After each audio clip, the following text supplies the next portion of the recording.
Isang magandang araw po sa inyo mga dear. Ako po si Papa Dudut, inviting you all to please subscribe to my YouTube channel. Huwag din kalimutan na mag-like, share, and mag-post ng inyong mga comments sa aking YouTube channel. Nag-heart po ako, binabasa ko po ang mga comments ninyo at na-appreciate ko po ang inyong walang sawang suporta. Ngayong araw sa Papa Dudut Stories exclusive on YouTube. Dear Papa Dudut, nais ko lamang pong ibahagi ang aking kwento ng pag-ibig. Kami po ng asawa ko ay avid fan ng inyong programa since nasa high school pa lamang kami. Simulan po natin ang aking kwento nasa isang sikat akong store na bilihan ng kape. Habang hinihintay ko ang aking asawa, nag-flashback lahat ng mga nangyari sa amin. Simula nang naging magnobya kami hanggang sa kinasal at nagkaanak. Ako po pala si Megan, hindi tunay na pangalan. 35 years old from Bulacan. Asawa ko po ay si Francis, 36 years old, hindi rin niya tunay na pangalan. Nagkakilala kami ng asawa ko noong lumuwas siya ng Maynila para mag-apply ng trabaho para sa ibang bansa. Ako naman ang time na yon ay nagtatrabaho sa isang agency. Hanggang sa nakaalis siya papunta sa ibang bansa. Niligawan niya ako year 2010, naging magnobyo kami. Hanggang sa umuwi siya year 2012. Ako ang sumundo sa kanya sa airport. Dumiretso muna kami sa bahay namin bago kami umuwi sa kanila. Nag-propose siya sa akin ng kasal sa isang sikat na mall sa May Pasay. Tuwang-tuwa kami ng araw na yon. Hanggang sa kinasal kami at nabuntis sa una naming anak. Pero nakunan ako. Iniisip namin na siguro ay hindi pa ito para sa amin. Huwag mawala ng pag-asa at bibiyayaan din kami ng ating Panginoon. Nagbuntis muli ako sa pangalawang pagkakataon. Umalis muli ang asawa ko papunta sa ibang bansa. Kasalukuyan akong 2 months pregnant noong hinatid namin siya sa airport. Hanggang sa nanganak ako ay wala siya sa tabi namin. Nag-celebrate ng binyag, birthday, Pasko, bagong taon at iba pang mga okasyon nang hindi namin siya nakakasama. Ganon talaga kapag OFW. Pero syempre para naman yon sa pamilya niya kaya siya nagsasakripisyo sa ibang bansa. Ako naman nagtatrabaho as supervisor sa isang recruitment firm sa Mandaluyong. Year 2015 may isang malaking problema ang dumating sa amin. Habang nasa ibang bansa ang asawa ko ay nagkasakit po siya. Paulit-ulit na lagnat hanggang sa magpa-check up siya hanggang sa na-diagnose siya na meron siyang AML o leukemia. July 2015 yon. Hindi ako makapaniwala ng panahon na yon. Sinisisi ko ang Panginoon, nagalit ako sa kanya. Kino-question ko siya, bakit asawa ko pa, bakit kami pa?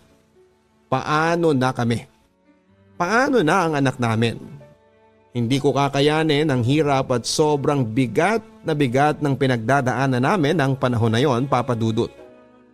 Ang dami ko pong tanong sa Diyos. Hanggang sa naapektuhan na ang trabaho niya sa ibang bansa. Hindi na siya nakakapasok.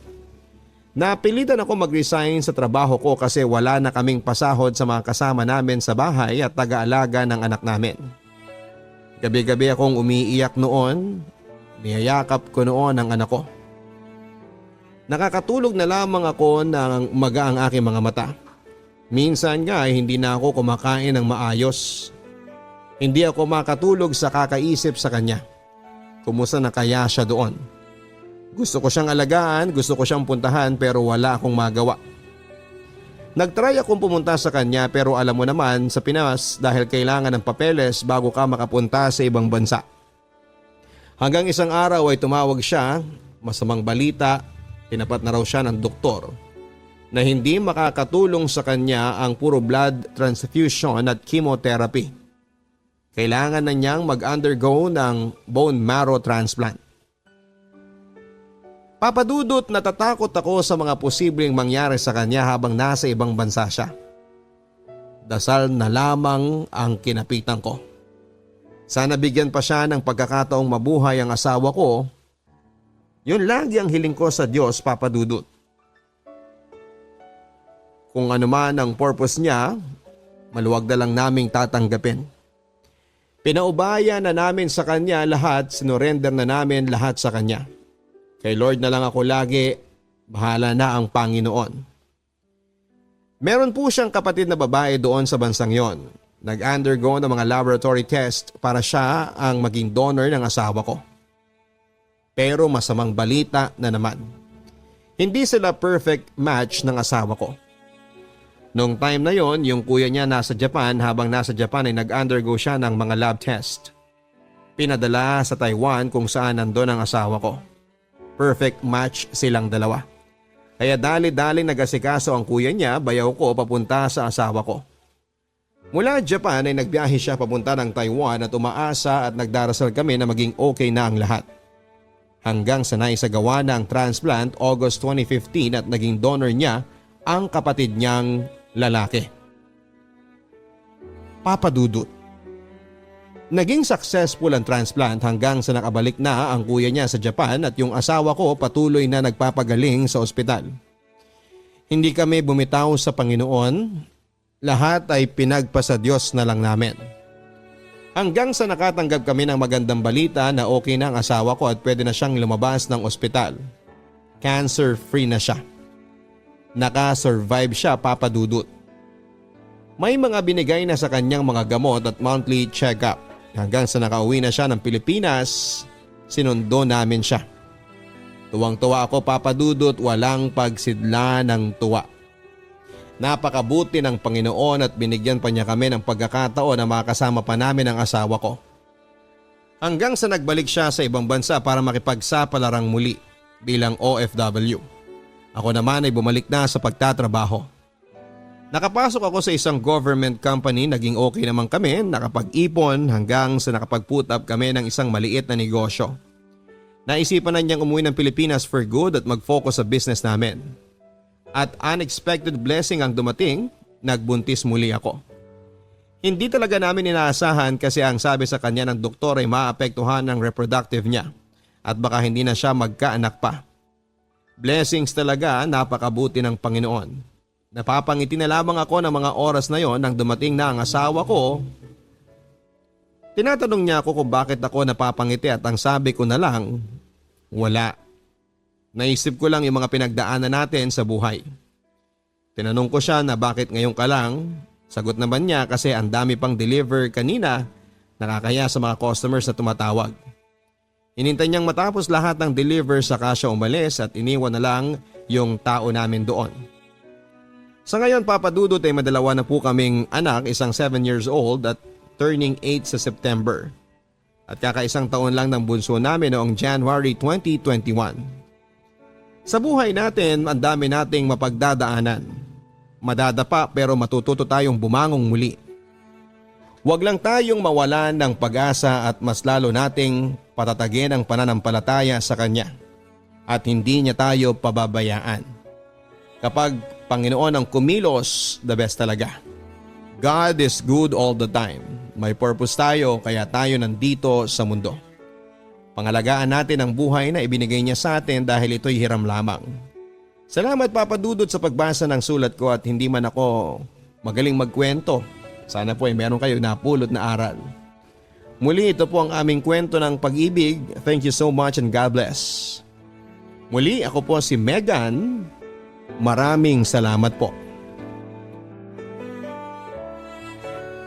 Mga masusugid nating listeners, na-realize ko na marami po tayong mga sulat na mga maiiksi pero makabuluhan.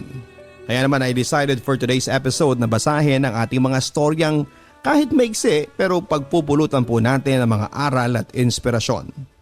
Ngayong araw sa pangalawang kwento sa Papa Dudut Stories. Dear Papa Dudut, una sa lahat ay isang magandang araw po sa inyo. Ako nga pala si Ara, hindi ko totoong pangalan. Lagi po akong nakikinig ng mga storya ninyo at sobrang ganda po kasi. Ang akin pong ibabahagi ngayon ay tungkol po sa pag-ibig, kahit na hindi ako naniniwala dyan. Sisimulan ko po noong una akong nagmahal. 18 years old po ako noon pero parang wala lang kasi text lang naman yon. Pero kahit na ganoon Papa Dudut, ako po ang madalas na nasasaktan. Ewan ko ba? Ang bilis ko po kasing ma-fall. Pero after po noon, it takes a year bago po ako nagmahal ng personal na talaga. Nakilala ko po siya sa Facebook. Schoolmate ko noong college. After few months ng pagchat-chat, nag-decide po kami na magkita na. And I met him in person. Una kasi hindi naman talaga ako mahilig makipag-meet. Hanggang sa dumating yung time na nakikita ko yung effort niya, kaya naman sinagot ko na siya. Sobrang sweet kasi noon at sobrang effort for almost 21 years of existence in my life. Ay ngayon ko lamang po na-experience yung ganong pagmamahal. And after 1 week ay wala na po siya. Parang bulang naglaho. 1 week lang kinabot ang relationship namin. For me, it hurts po kasi kahit na ganun lang, after 4 years bago po ulit ako nagmahal. Nag-focus muna ako sa trabaho at nilibang ang sarili ko. Yun nga, after 4 years, I'm 25, I met another guy. Hindi ko na po papangalanan. Wala naman kasing kwenta yun eh. I met him in my friends po. Pinakilala sa akin, pinsan pala ng kaibigan ko. Una syempre, we're getting to know each other muna. Nagka-text po kami, hiningi niya ang number ko noon, binigay ko naman. For almost 2 months, finally ay sinagot ko na po siya. Kasi nakita ko naman ang sincerity niya. And I'm so happy. Sobrang in love ako noon that time. After 2 months na sinagot ko siya, it's long distance naman po na relationship kasi kailangan niyang mag-work sa malayo. Pero okay lang po yun sa akin kasi may CP naman. Ayun, tuloy-tuloy lang po ang communication namin, tumatawag siya at nagte-text. Na kahit na sabi ng ka-work ko ay wala man lang effort na ginagawa kasi hindi nila nakikita yon. Kasi po ako na lang ang lagi nag-i-effort para puntahan siya. Never pa niyang ginawa sa akin ang pasyalan ako sa boarding house. Sa tuwing magkikita po kami, ako talaga ang gagawa ng way para makita lamang siya. Para sa akin ay hindi ko napapansin yon kasi nga bulag ako that time. I'm happy po kasi sa family niya na pinakilala naman niya ako. Yung nanay niya ay okay naman po, pati tatay niya at mga kapatid ko po ay sobrang okay naman. Hanggang sa dumating ang ilang buwan na nawalan ako ng trabaho. Nag-decide yung mama niya na umuwi na sa kanila para po makapagpahinga muna. And after nun ay saka naghanap ng work. Kasi wala rin po siyang work nung time na yon. Andun lang ako sa kanila basta kapag wala akong work or nawala na ako ng work ay lagi lang ako nagpupunta doon. Para lang makita siya at makasama. For almost 1 month that I've been there ay marami po akong napapansin. Nung nandun nga po ako ay lagi naman siyang wala at madaling araw na kung darating siya.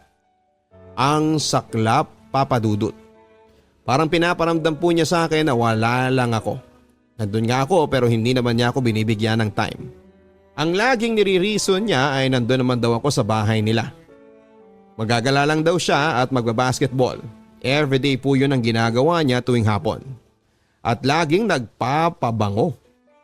Basta kakaiba na yung nafe-feel ko that time. Hanggang sa dumating na nga yung time, Papa Dudut, na nalaman ng parents niya kung ano-ano ang pinaggagawa niya. Nahuli daw po na may babae siya at nakapatong pa siya sa babae. Ang kapal ng mukha niya. Ang masakit pa doon ay may asawa pa yung babae. Grabe po yung nalaman ko. Siyempre masakit yon para sa akin. Hindi ko alam kung ano ang gagawin ko. Kasi po for almost 11 months na kami ngayon. Ngayon ko lang nalaman na ganoon pala ang ginagawa niya. After kong malaman lahat-lahat ng nangyari ay decided na umuwi na ako. Kahit po ang sakit. Ang parents naman niya ay hindi pa ako pinapauwi. Hayaan lang daw muna pero ako po talaga ang gusto nang umuwi that time dahil sobrang sakit na. Pinamumukha pa niyang tanga kaming lahat doon. After na nangyari yon ay naulit ang ginagawa niya. Inaaraw-araw niya ang pagdalaw doon sa babae niya na doon daw siya mas nagiging masaya. At hindi sa akin. Sana sinabi na lang niya ang katotohanan at hindi yung naglihim pa siya. After almost 11 months na naging kami ay decided na talaga na we end this relationship kasi una pa lang ay wala na talaga siyang kwentang tao. Nagready na ako para makauwi sa amin at umalis na lamang doon para hindi na ako masaktan pang muli at nagpaalam ako sa family niya ng maayos at sa mga kapatid niya. Ang sabi naman ng nanay niya ay magpaalam din ako sa boyfriend ko. Sinabi ko na lang na uuwi na ako sa amin and no formal breakup happened. Sabi lang niya mag-ingat daw. After noon ay nakauwi na nga ako sa amin. I feel so depressed kasi wala akong work at broken hearted pa. Nag-focus na lamang ako sa paghahanap ng trabaho para makapag-move on at malimutan lahat ng sakit na nangyari.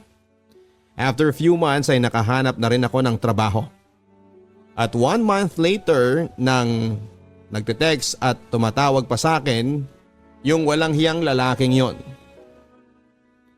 Ayon sa kanya gusto raw niyang makipagbalikan. Ang daming sinasabi na hindi naman totoo. Hindi na kasi ako naniniwala simula nung niloko niya ako. Nagpalit na lamang ako ng number noon para hindi na niya ako makontak pa. Sa ngayon po ay 5 years na akong single and finally ay nakapag-move on na rin ako. I am happy with my life kahit na lagi ako nasasaktan sa pag-ibig. Hindi na ako aasa na makakahanap pa ako ng taong magmamahal sa akin kasi parang lahat na lamang pag nagmamahal ako ay laging ganun lagi ang nangyayari, lagi akong iniiwan. Kaya nga okay na po sa akin na wala na lang. Mabuti nga yun at ang tanging hiling ko na lamang na maging maganda yung buhay ko hanggang dito na lamang po Papa Dudut at tatapusin ko na ang aking liham. Sana naman po ay mabasa niyo po ito, kung pwede po ay pakikontak po ako bago ninyo ito basahin para naman mapakinggan ko. Lubos na umaasa, maraming salamat, Ara. Magandang araw po sa inyong lahat, sa lahat po ng mga nakatutok sa atin online via YouTube. Maaari po kayong mag-send ng inyong mga stories sa pamamagitan ng pagsisend via email sa papadudutstories@gmail.com. Dear Papa Dudut, itago mo na lamang po ako sa pangalang Ariana. 23 years old, isang single mom. Iikot lang ang kwento sa huling pahina ng buhay ko ngayon na gusto ko nang kalimutan, Papa Dudut. Last year 2020 ay may nakilala ako, Papa Dudut, from my circle of friends sa isang networking company. Nakilala ko siya at itago natin siya sa pangalang Romualdo. Mabait, matipuno at nasa kanya ang gusto kong katangian ng isang lalaki. Hanggang sa nagkausap kami sa Facebook Messenger. Nagbigay ng motibo para magkita kami at dumating yung araw na yon na nagkita kami at may nangyari sa aming dalawa. Sa pangalawa naming pagkikita, Papa Dudut, ay nagdalawang isip ako na makipagkitang muli sa kanya. Dahil siya pala ay may anak na at asawa. Pero dahil at gusto niya at nagustuhan ko rin ay sinundo niya ako sa bahay at may nangyaring muli sa amin. Hindi kalaunan ay naging madalas na po ang pagkikita namin, Papa Dudut. Nagkapalagayan ng loob at napamahal na ako sa kanya. At alam kong napamahal na rin siya sa akin. Ngunit isang araw, Papa Dudut, ay may kinita ako, si Roy. Kinita ko si Roy kasi kailangan ko ng pera para sa 2 anak ko na may sakit. Pero isang beses lang na may nangyari sa amin. At isang beses lang akong nakipagkita sa kanya. Pagkatapos noon ay blinako na rin si Roy. Nagpatuloy at napadalas pa ang pagkikita namin ni Romualdo. Kasi alam ko sa sarili ko na mahal ko na siya at mahal na rin niya ako. Hanggang isang araw ay may senyales na akong naramdaman na ako ay nagdadalang tao na. Nagsusuka ako tuwing umaga, nagkikrave ng iba't ibang pagkain. Ngunit pumasok sa isip ko na kung mabuntis ulit ako, magagalit na naman ang mga magulang ko sa akin kasi dahil sa nakaraan ko, ang 2 anak ko ay wala silang ama. Natakot ako, Papa Dudut, kaya sinubukan kong bumili ng pregnancy test. Kinabukasan nga, Papa Dudut, bumili ako ng PT upang malaman ko kung buntis nga ba ako o hindi. Yung isa sinubukan kong gawin ng gabi at 2 guhit ang lumabas sa pregnancy test. Natakot ako Papa Dudut at parang guguho na ang aking mundo sa mga nalaman ko. Sinabi ko kay Romualdo ang nangyaring ito. Madali naman niya akong pinuntahan dito at sinundo Papa Dudut at noong magkasama kami ay inulit ko ang PT at ang lumabas ay positive muli ako. Hindi magkamayaw sa tuwa si Romualdo nang malaman niya na nabuntis ako. Sobrang tuwang-tuwa siya Papa Dudut at nangako siya sa akin na hindi niya ako pababayaan at ang magiging anak namin. Ngunit hindi rin matanggal sa isip niya at loob niya na baka malaman ito ng kanyang unang asawa kaya nagdoble ingat pa rin siya. Eto na nga Papa Dudut. Unang buwan ng aking pagbubuntis.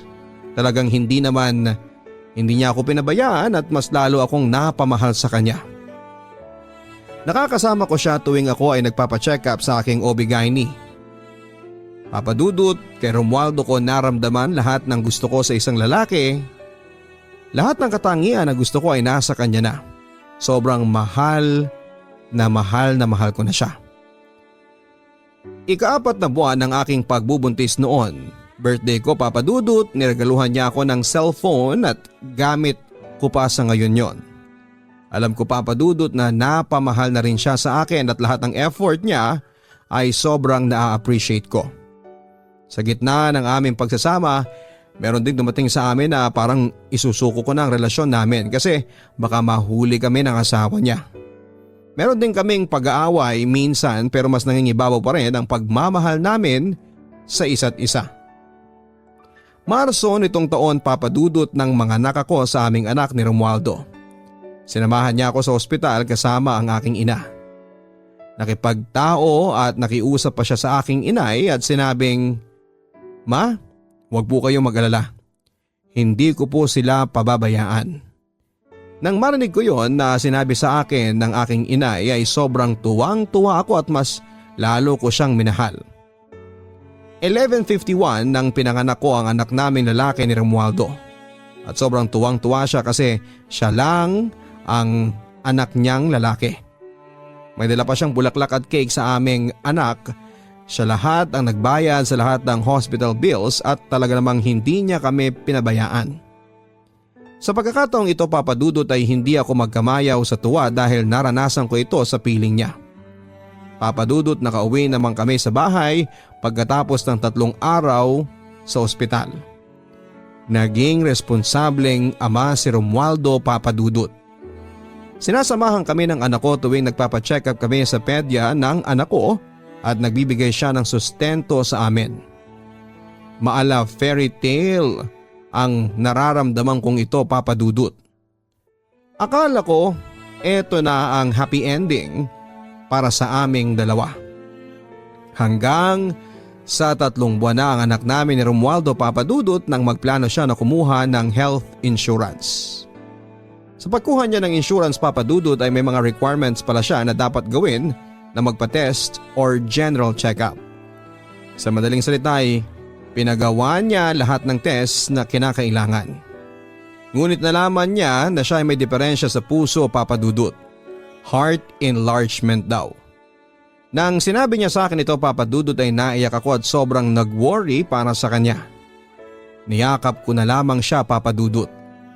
Lumipas ang 1 linggo sinundo ulit kami ng anak ko ni Romualdo Papa Dudut at sinabi niya na kailangan naming gawin ang DNA test. Ako siya ang anak namin. Kapag napatunayan sa DNA test na anak namin siya ay pwedeng gawing beneficiary ang anak namin. Pumayag ako na gawin ang DNA test Papa Dudut ayon na rin sa kanyang pagkukumbinsi. Kinuhanan kami ng DNA samples gamit ang buccal swabbing. Lumipas pa ang 1 linggo Papa Dudut, si Romualdo ay tumawag at sinabing susundin kita dyan at mag-usap tayo ng harapan na para bang gulo o may problemang dinadala. Sa madaling salita Papa Dudut ay pumayag ako na sunduin niya ako at nag-usap nga kami ng masinsinan. Pagbungad niya sa akin nang sumakay ako sa kanyang sasakyan ay wala ka bang aaminin sa akin agad ang sinabi niya. Napabuntong hininga ako Papa Dudut at naisip ko ng oras na yon na baka ganito ang mangyayari dahil sa nagawa kong pakikipagtalik noon kay Roy ng isang beses. Sumagot ako sa kanya Papa Dudut, wala akong aaminin sa iyo Romualdo. Ano ba talaga ang problema? Hindi muna siya sumagot Papa Dudut at nagyosi siya at inabutan din niya ako ng yosi at nagsalita na siya. Niloko ba kita? Pinabayaan ba kita? Alam mo Ariana, sobrang minahal kita. Malumanay niyang sinabi sa akin. Naiyak na ako ng oras na yon Papa Dudut at hindi ko alam ang gagawin ko. Hindi ko alam kung ano ang sasabihin ko sa kanya. Umiiyak siyang inabot sa akin ng isang brown envelope Papa Dudut at sinasabing eto ang problema Ariana at basahin mo. Kinabahan na ako Papa Dudut habang binuksan ko ito. At nakita ko ang isang DNA result. Hindi nagmamatch ang DNA nila ng anak ko Papa Dudut. Napaiyak na lamang ako habang sinasabi niya sa akin ang lahat ng yon. Bakit siya raw, bakit sinira ko daw ang buhay niya at bakit ko raw siya sinaktan. At sinabi pa niya na muntik na raw siyang mamatay sa aksidente dahil sa nalaman niyang hindi siya ang ama ng anak ko. Gumuho ang mundo ko Papa Dudut at sobrang napaiyak na lamang ako ng oras na yon na halos gusto ko na lang mawala. Hindi ko maatim na makita ko siyang umiiyak Papa Dudut. Wala naman sa intensyon ko na saktan at sirain ang buhay ni Romualdo. Akala ko siya talaga ang ama ng aking anak. Kasi isang beses lang na nangyari sa amin ang pakikipagtalik ni Roy. Inakala ko na si Romualdo ang ama ng anak ko kasi siya ang nakakasama kong madalas Papa Dudut at nakakasiping. Habang nakikita kong humahagulhol sa iyak si Romualdo, sinubukan ko ding bumaba ng sasakyan. Hindi ko kasi matim na makita siyang umiiyak sa nagawa kong kasalanan sa kanya, pero pinigilan niya ako Papa Dudut. Sabay ng mahigpit na yakap habang umiiyak siya ay sinabing ipangako mo sa akin na hindi mo pababayaan ang iyong mga anak. Tumayo ka sa iyong pagkakadapa at hinalikan pa niya ako sa pisngi at sinabing pinapatawad na kita. Sobrang iya konsensya sakit ang naramdaman ko ng mga oras na yon. At niyakap na rin niya ako ng mahigpit at sinabing sorry sa lahat at sorry sa lahat ng problema ang binigay ko sa iyo. Patawarin mo ako, sobrang mahal kita. Nang binitawan na niya ako sa mahigpit niyang yakap Papa Dudut ay mabilis akong bumaba ng sasakyan at naglakad paalis palayo kay Romualdo. Hanggang dito na lamang ang aking liham Papa Dudut. Ngayon ay hindi ko alam kung paano ako mag-uumpisa dahil wala akong trabaho. Hindi na rin nagbibigay si Romualdo sa nalaman niya at nawala na rin ang aming komunikasyon. Papa Dudut, hindi ko na alam kung paano ako magsisimula sa ngayon. Pero ipapangako ko na lamang sa sarili ko na hindi ko pababayaan ang aking mga anak. Mamahalin ko sila hanggat nabubuhay ako. Sobrang masalimuot ang aking buhay Papa Dudut at sana'y mapatawad ako ng nasa itaas. Nakasakit po ako ng isang taong wala namang masamang intensyon sa akin. Isang taong nagparamdam sa akin ng pagmamahal, yon ang hindi ko maatim Papa Dudut. Mensahe ko na lang kay Romualdo, kung nasaan ka man ngayon, sana totoong kapatawaran ang iginawad mo sa akin. Sobrang pinagsisihan ko ang mga nagawa ko sa iyo. Hindi ko intensyon na saktan ka at mabubura man ang mga litrato pero hindi ang memories na nakasama kita. Hindi ko makakalimutan ang lahat ng ginawa mo sa akin. Salamat sa mahigit 1 taon pagsasama natin. Sobrang minahal kita. Sa ngayon Papa Dudut ay hindi na mabilang ang mga luhang pumatak sa aking mga mata sa nagawa kong ito. Sobrang pinagsisihan ko na ang lahat. Sinisisi ko ang sarili ko, napakawalang kwenta kong tao. Sana dumating na ang araw na mapatawad ko naman ang aking sarili. Lubos na gumagalang, Ariana.